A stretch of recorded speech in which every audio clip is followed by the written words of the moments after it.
Hello guys, what's up? So I'm back again for another tutorial video. So in this video, I will gonna show you how you can download Star Wars Galaxy of Heroes on your PC or laptop. So if you are interested, then keep on watching.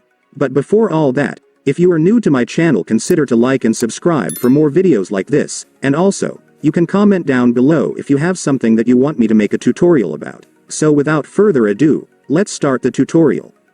So to download Star Wars Galaxy of Heroes on your PC or laptop, you will need to download this app first. So this app is called LDPlayer. So LDPlayer is an Android emulator app that allows you to smoothly run Android apps and games on your PC or laptop. And since we all know that Star Wars GOH is a mobile game, we will use this app to play it. So to download the LDPlayer mobile game emulator on your PC or laptop, it's actually pretty easy. Just follow what I'm gonna do.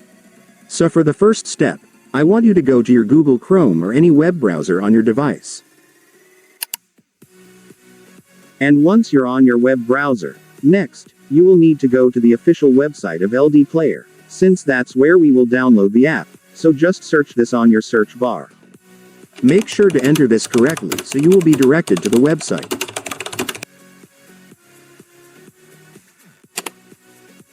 And after searching, you will now be on the website.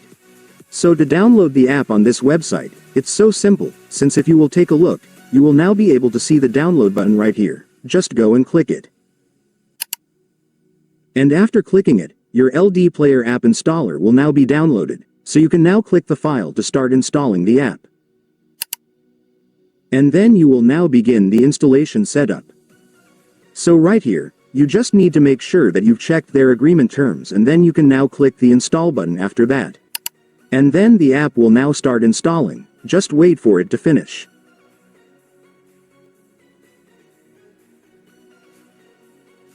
And now that you've opened your LDPlayer, let me now show you how to download the game on this app. So to do that, first, I want you to search for the game on the search bar. And after searching, you will now be able to see the game, just go and click it. And then finally, for the last step, you can now click the install button for the game. And then click the install button once again. And after that, the game will now start installing, just wait for it to finish. And once it's finished, it's done. Congratulations, you will now have the game installed on your PC or laptop, so you can now start playing it. And so that's just how you do it, guys. Now that you've watched this video, you can now do it yourself. So that concludes our tutorial video for today. I hope it helped you. Thanks for watching. Goodbye.